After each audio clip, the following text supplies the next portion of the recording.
Selamat mendengarkan podcast ini. Bapak, Ibu, saudara-saudaraku sekalian, kalau orang tidak mengerti, mereka berpikir atau berpandangan Allah di Perjanjian Lama dan Allah di Perjanjian Baru itu Allah yang berbeda.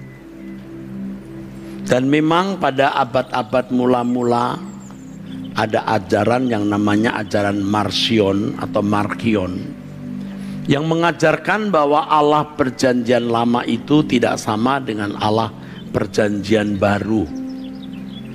Allah Perjanjian Lama itu kejam.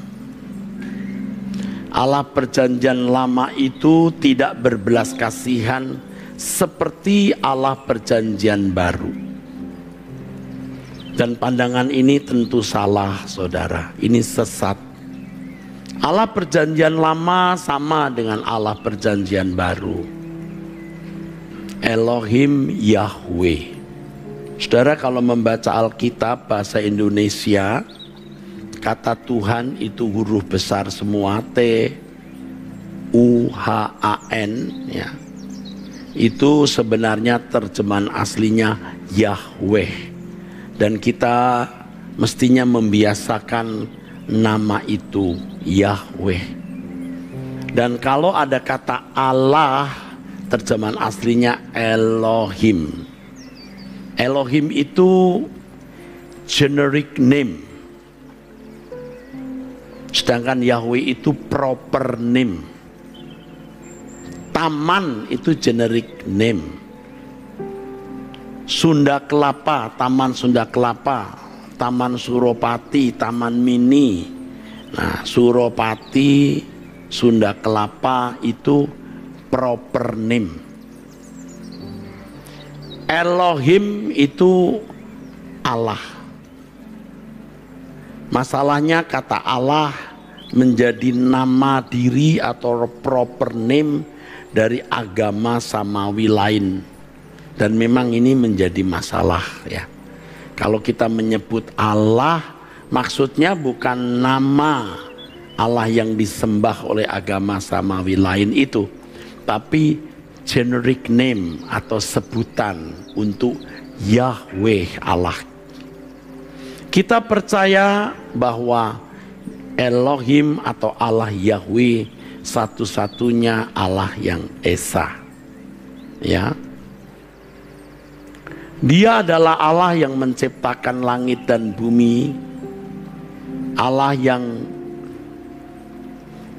tindakannya, perbuatannya, jejak-jejaknya ditulis di Perjanjian Lama.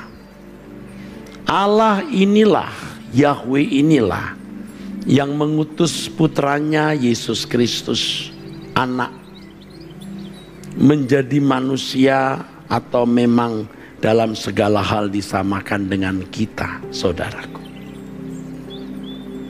Allah yang sama, Allah Perjanjian Baru, Elohim Yahweh, itu Allah yang sama di Perjanjian Lama. Allah Perjanjian Lama itu Elohim Yahweh, Allah Perjanjian Baru itu Elohim Yahweh juga yang mengutus putranya Yesus. Yesus berdoa kepada Bapa, bukan kepada dirinya sendiri. Dia berdoa kepada Bapa.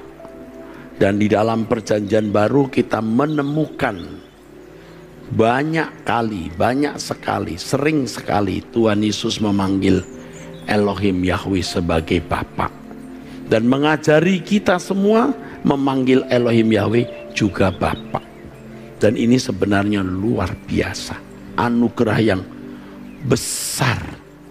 Memanggil Maha Agung Pencipta langit dan bumi yang ada dari kekal sampai kekal sebagai Bapa. Itu luar biasa. Dan kalau kita bisa menghayati ini, kita menjadi yang pertama sangat kuat. Hati kita teguh dan kuat menghadapi segala keadaan. Karena Allah yang kita sembah itu kuat. Maha Kuasa, saudaraku. Dan dampak kedua, kalau kita menghayati benar keberadaan Elohim Yahweh, kita menjadi takut akan Dia, takut yang kudus. Dan ini, saudaraku sekalian, akan membuat kita menjadi orang-orang yang hidup tak bercacat, tak bercelah di hadapannya. Dengan rela karena kita menghormati dan mencintai pencipta langit dan bumi yang kepadanya kita berhutang kehidupan dan berhutang kebaikan. Allah sama.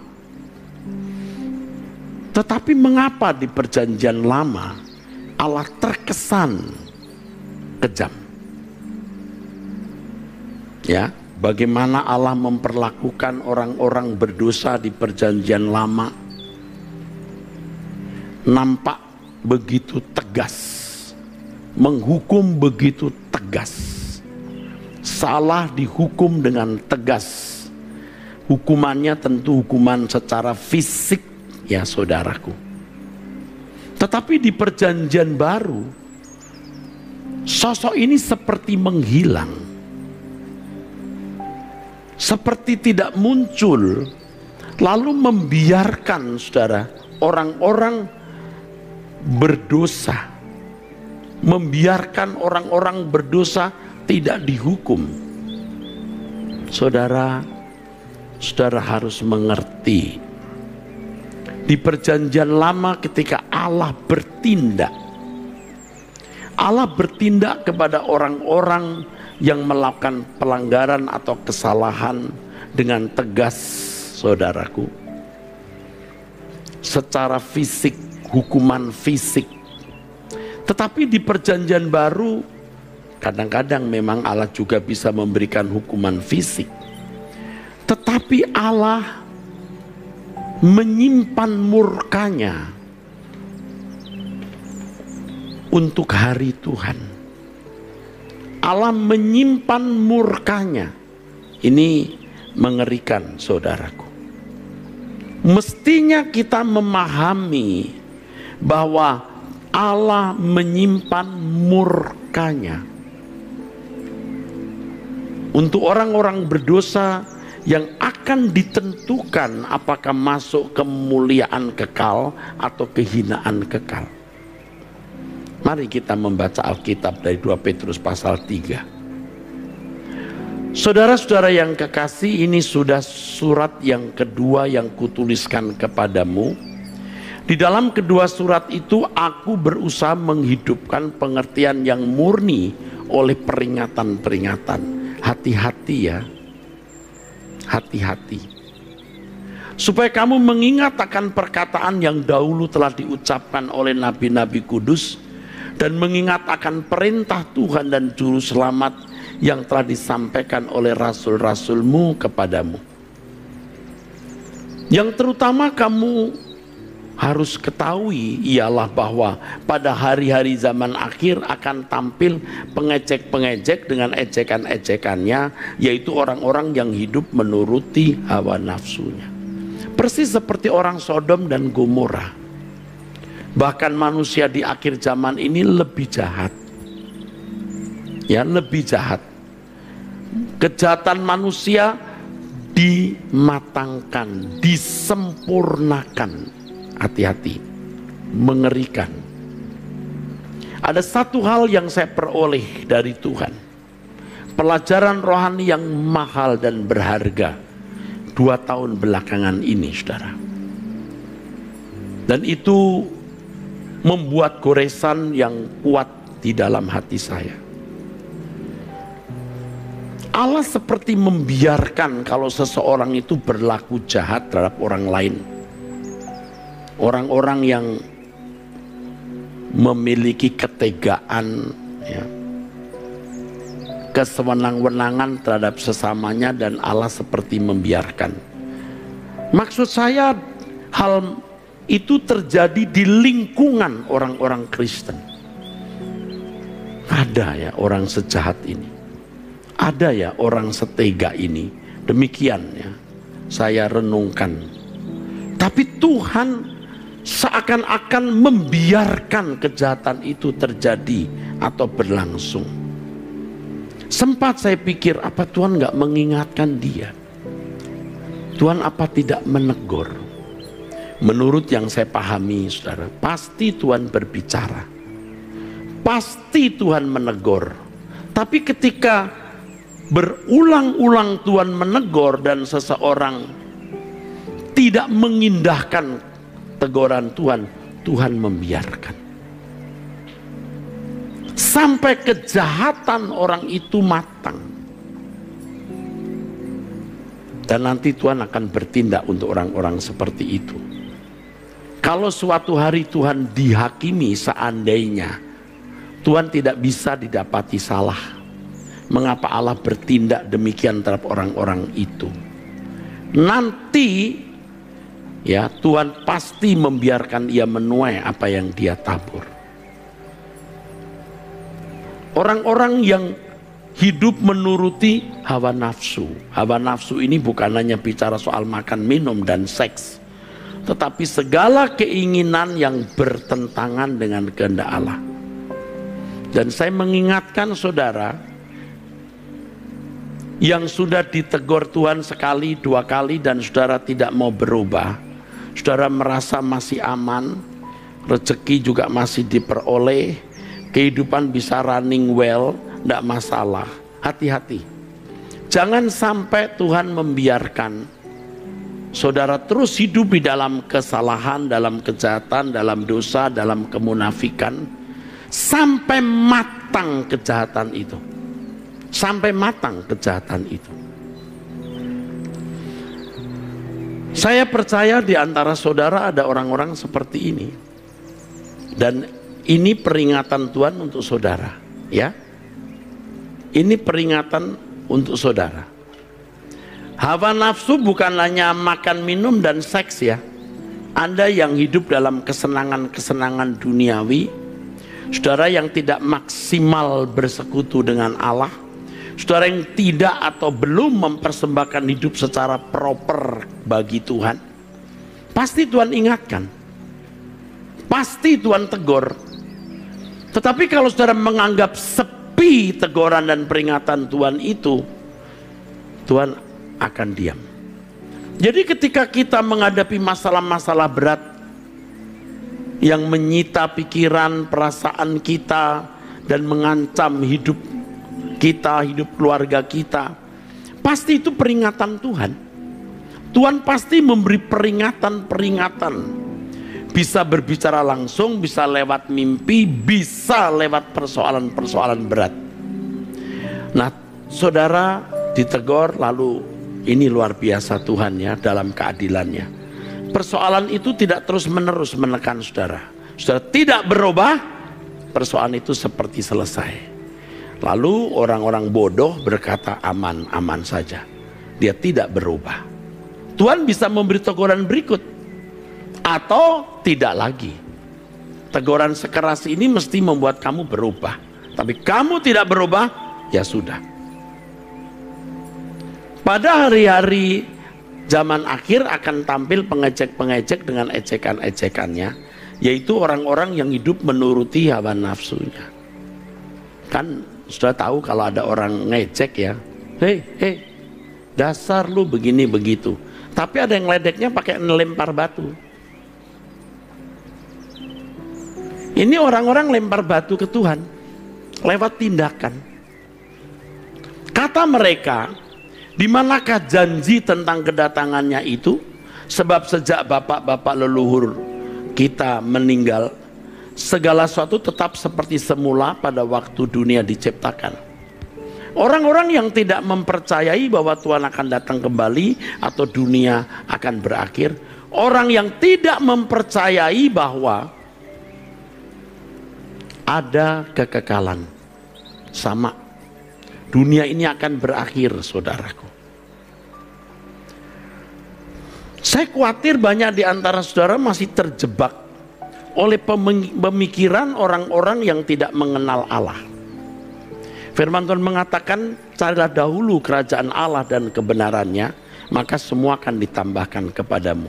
Jangan khawatir mengenai apa yang kau makan atau minum atau hal-hal fana, karena itu dicari orang-orang yang tidak mengenal Allah. Aduh. Pasti banyak saudara yang masih dalam atmosfer berpikir seakan-akan yang namanya hidup itu sekarang, hanya sekarang. Kematian, setelah kematian tidak ada kehidupan.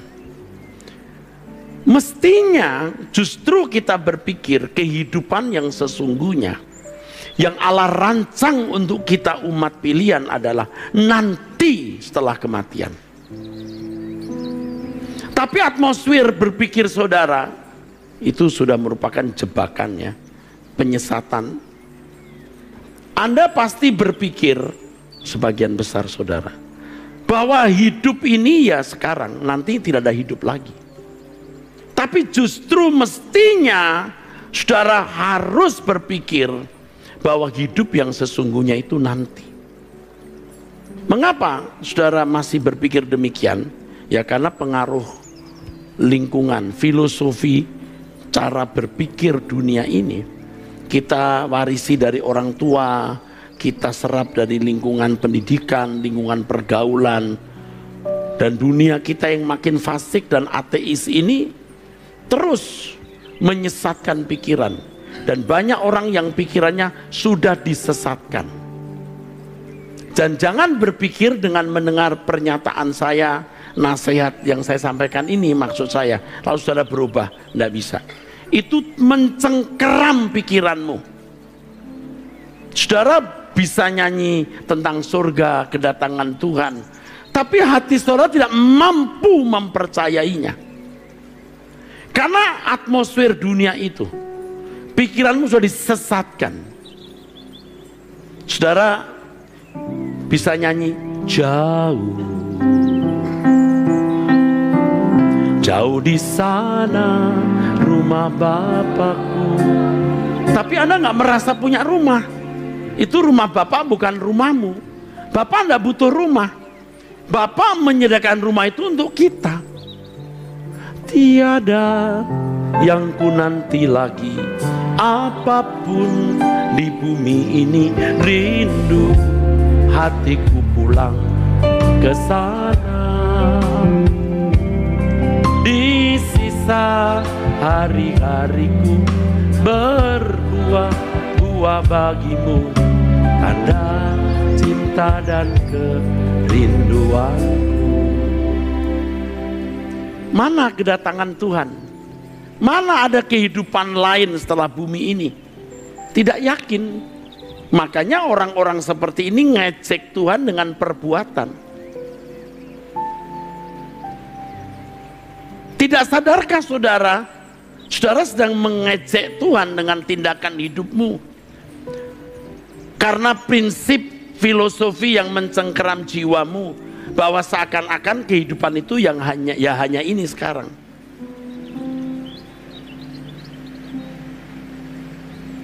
Sehingga saudara tidak mampu yakin ada kehidupan di balik kematian. Mungkin Anda percaya, tapi percayamu itu lemah, tidak menguasai, tidak mencengkeram pikiranmu, dan engkau pasti tidak bisa menikmatinya. Kalau saudara tahu ada tempat nyaman di satu tempat wisata, Anda tahu pernah ke sana atau orang lain pernah ke sana, Anda diberitahu dan Anda mau pergi ke sana. Anda belum pergi, Anda sudah menikmati hope, pengharapan itu. Dan Anda pengen segera ke sana. Atau saudara ingin pindah, ingin imigran ke luar negeri, saudaraku. Melihat kehidupan orang di suatu negara yang begitu nyaman, ya. Ada jaminan untuk mereka yang menganggur, anak-anak sekolah juga tidak membayar. Anda lalu apply. Anda yakin itu di sana lebih nyaman dari tempat Anda di sini misalnya. Yakin, dan Anda sudah membayangkan betapa nikmatnya menjadi citizen, menjadi orang yang boleh memiliki permanent resident di situ. Yakin kan? Nah, surga apakah Anda nggak yakini lebih daripada negara-negara itu? Itu masalahnya, karena Anda tidak yakin betul. Rata-rata tidak yakin betul. Saya puluhan tahun loh saudara untuk mengubah cara berpikir saya ini. Itu pun lewat pukulan-pukulan. Dan saya tahu Tuhan pukul saya ini.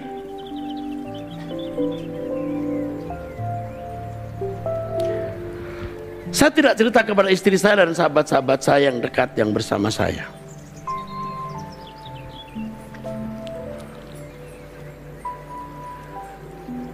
Saya pergi ke Melbourne 5 hari yang lalu. 5 hari maksudnya, 5 hari. Saya mengunjungi anak saya mau kuliah di sana. Anak saya Stefani yang baru usai dari depresinya. Dan Anda tidak tahu kan pada waktu dia depresi apa yang terjadi? Saya hampir kehilangan dia selamanya. Tentu saya tidak bisa cerita semua. Anak saya yang mengizinkan pap cerita saja soal saya, aku ceritakan. Harga diri, martabat keluarga, pendeta, enggak masalah nak. His life, hidup itu ini. Papa enggak keberatan, aku ceritakan. Saya sudah ceritakan. Sekarang anak saya sudah mulai pulih. Dia kuliah di satu perguruan tinggi di Jakarta ini, di satu mata kuliah psikologi yang dianggap terbaik. Dia diterima di situ. Dan IP-nya pun juga tinggi. Bahkan ditawari untuk langsung melalui fast track bisa masuk gelar ambil doktor. Tapi anak saya lebih memilih mau writing Inggris ke Melbourne supaya dia bisa menerjemahkan buku papanya. Saya lepaskan saudaraku. Dia sudah pergi beberapa hari yang lalu. Lalu saya mau menunjukkan ya perhatianlah untuk anak saya pergi ke Melbourne. 2 malam yang lalu saudaraku, ya kira-kira 2 malam yang lalu. Ya, dia punya kamar beda dengan kamar saya ya saudara. Kami beli barang-barang untuk dia, beli koper lah apalah. Kita ya beres-beres lah, namanya juga anak kesayangan. Kalau dulu saya panggil dia Mutilala. Mutilala itu mutiara. Itu malam itu sekitar jam 10, setengah 11 kita selesai bicara, dia bawa koper, udah nak ya kita mau pisah karena Sabtu saya harus pulang. Dia bawa koper. Saya merasa dia belum kuat betul, tapi aku harus rela dimasukkan di situ barang-barangnya. Dia bawa koper keluar ke kamarnya dan kita bisa nggak ketemu. Hati saya hancur saudara. Tapi saya nggak cerita kepada istri saya. Saya diam. Hati saya menangis. Pedih. Air mata saya tidak keluar tapi hati saya hancur. Hidup kok begini ya gitu. You ngerti perasaan saya. Nggak bisa saya bagi. Saya nggak tidur saudaraku. Saya sepanjang malam saya meratap. Tapi itu juga merupakan cara Allah berbicara kepada saya untuk mematangkan. Dan waktu saya pulang ke Jakarta, saya bicara kepada Pak Cornelis Kiong dan Pak Agustinus, saya pulang diberkati Tuhan. Ingat saya ngomong gitu, saya diberkati Tuhan. Pak Kiong nggak tahu apa maksudnya. Saya sudah tidak ingin apa-apa lagi Pak Kiong. Itu ya. Saya matangkan, saya puasa. Itu malam itu menjadi malam yang penting buat saya ketika saya terpukul. Lihat anak saya tenteng koper keluar dari kamar. Hati saya hancur. Saya tidak bisa membagi perasaan ini saudaraku. Tapi hati saya hancur saudara. Saya bisa ngerti kenapa orang biasa sakit kanker. Sering ada pukulan begitu ya. Terus gak menguasai diri. Ditinggal anak atau suami terus sampai itu jadi kanker. Enzim positifnya rusak. Itu saya rasa aduh. Ini ada sesuatu yang bisa merusak tubuh dari pikiran yang tergoncang. Dia bawa koper keluar gini, hati saya hancur saudara. Aduh Tuhan. Makanya saya sempat keluar, saya berdoa lagi. Tapi itu cara Allah berbicara. Orang kaya bagaimanapun akan berpisah. Orang hebat bagaimanapun akan berpisah. Maka persiapkan umatku untuk kumpul bersama di surga.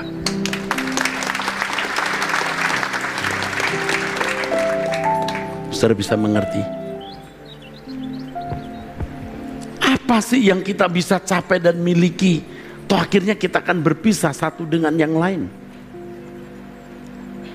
Pedih sekali, saudara. Tapi saya punya hope, saya punya pengharapan.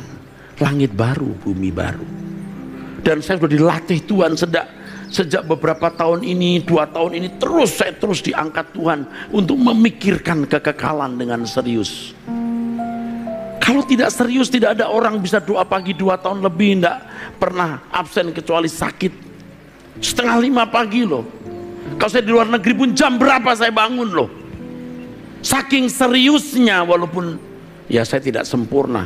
Mengemukakan ini bukan mau tebar pesona atau cari panggung, enggak.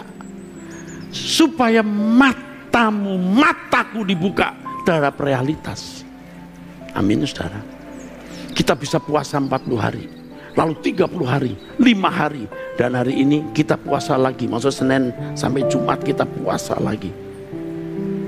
Nyari apa sih? Persiapan kekekalan. Kalau kita tidak paksa berubah, tidak bisa berubah. Kita harus paksa diri berubah. Karena filosofi hidup kita sudah salah. Atmosfer jiwa kita terpapar virus duniawi. Kalau sudah tidak berubah, walaupun saudara Kristen ngaku percaya ada surga, ketika Anda di ujung maut, Anda tidak akan sanggup mempercayai ada surga. Anda akan ketakutan. Makanya jauh-jauh hari saudara harus memindahkan hatimu di surga.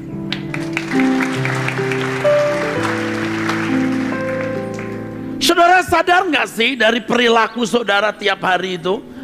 Saudara seperti ngeledek Tuhan, seperti tidak ada hidup di balai hidup hari ini. Paham nggak? Kita lebih mengutamakan hal-hal fana dan segala kesenangan daripada mencari Tuhan dan belajar firman-Nya. Ngeledek, mencemooh dengan perbuatan, tapi tidak sadar. You did, you do, but you don't realize it.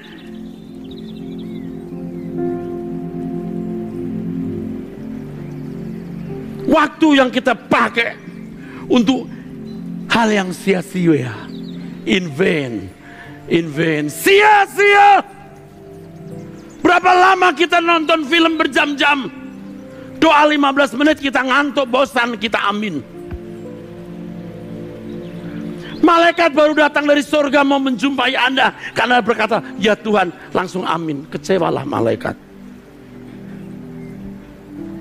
Kayak anak kecil. Cucu saya diajari berdoa dari kecil sebelum makan. Dia pakai taktik, saya perhatikan. Ayo doa ya Tuhan Yesus. Belum amin. Loh, belum doa sayang, udah amin. Karena mau cepet-cepet. Ayo ikuti ya, Tuhan Yesus, terima kasih makan ini. Ya sering ngikutin. Tapi mungkin entah lagi ada apa, entah roh apa yang merasuk dia.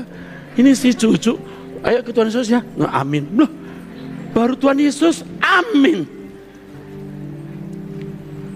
Seperti motel begini, halo, ya halo, dah.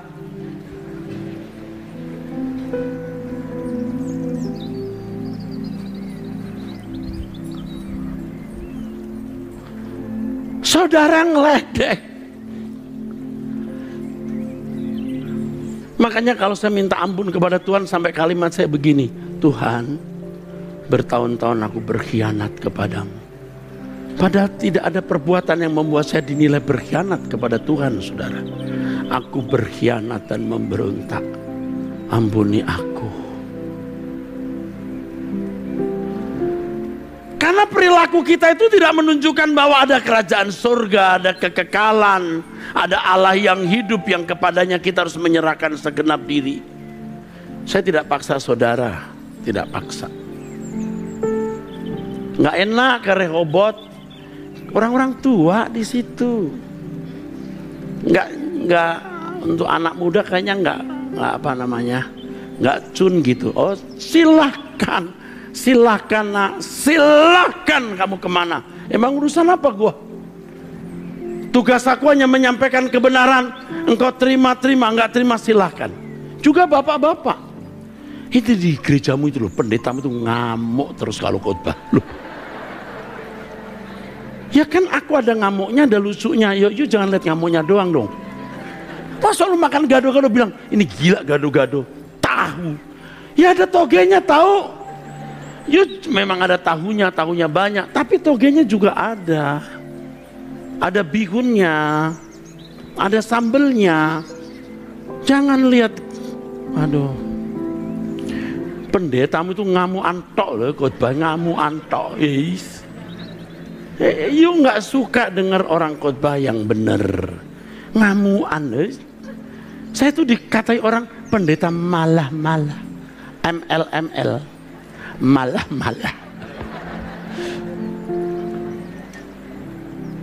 Bukan kita itu prihatin kalau orang mau masuk jurang kan kita hei.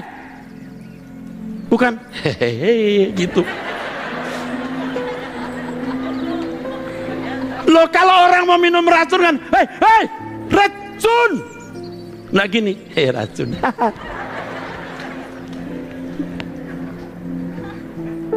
Gimana sih? Saudara ngerti nggak kalau kita itu ngeledek Tuhan dengan perbuatan kita yang tidak serius berurusan dengan Allah yang hidup, tidak serius berurusan dengan kekekalan. Amin. Amin ini amin bertobat atau amin setuju saja? Kita mau bertobat, termasuk saya. Kita mau bertobat.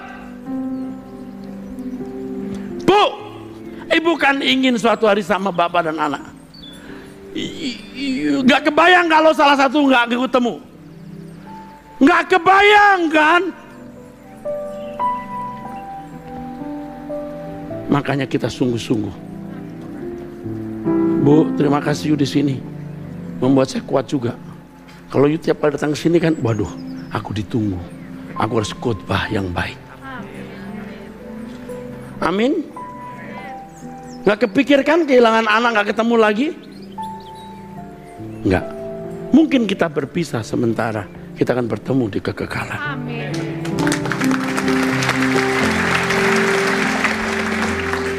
Makanya saudara, yuk kita berubah. Jangan ngeledek Tuhan. Minta pimpinan Roh Kudus. Minta pimpinan Roh Kudus. Pikiran duniawimu, percintaan dunia, Tuhan akan bicara kepada saudara. Makanya saudara dengarkan firman tiap hari, ikut doa pagi, ubah rutinitasmu, supaya Tuhan memberikan kepadamu kecerdasan roh. Tuhan akan bicara banyak. Pasti saudara jarang mendengar suara Roh Kudus, karena engkau tidak pedulikan suaranya. Banyak hal yang kau pikirkan, tapi engkau tidak membuka telinga mendengar suara Roh Kudus. Kalau saudara menyanyi, ku perlu kau Tuhan pegang tanganku, itu hanya karena masalah sakit penyakit, masalah ekonomi, masalah rumah tangga, problem, dibenci orang, ada masalah hukum baru. Ku perlu kau Tuhan. Kenapa Anda tidak membawa hal ini untuk kekekalan, untuk masalah kekekalan? Apakah nunggu nanti di ujung maut Ketika engkau mau mengembuskan nafas terakhir, baru engkau berkata, ku perlu kau Tuhan. Terlambat. Terlambat. Anda tidak akan mampu menjangkau Allah. Karena Allah tidak bisa dijangkau saat itu. Karena Allah sudah tidak memberi kesempatan lagi. Engkau seperti Esau yang menukar hak kesulungan dengan semangkok makanan. Sejak sekarang mestinya kita berkata, pegang tanganku, pegang tanganku. Janganlah Tuhan lalui. Setelah doa pagi tadi, jam 5 sampai jam 6. Setelah selesai doa pagi saya berlutut lagi. Ada satu kalimat yang saya ucapkan. Sebenarnya saya agak malu mengucapkannya. Kayaknya nggak pantas, tapi saya ucapkan begini, Tuhan, jangan tinggalkan aku. Jangan tinggalkan aku. Dia tidak pernah meninggalkan kita. Tapi kuucapkan ini supaya aku mau menyatakan aku tidak bisa hidup tanpa Dia. Tidak mungkin aku bisa hidup tanpa Tuhan.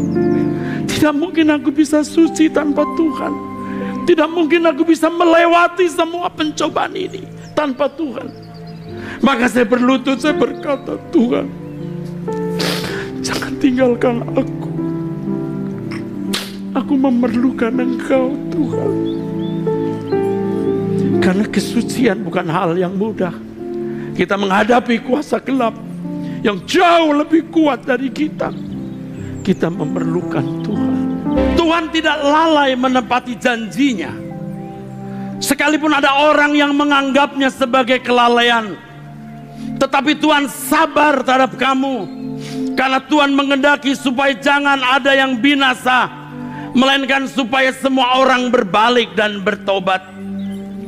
Tetapi hari Tuhan akan tiba seperti pencuri.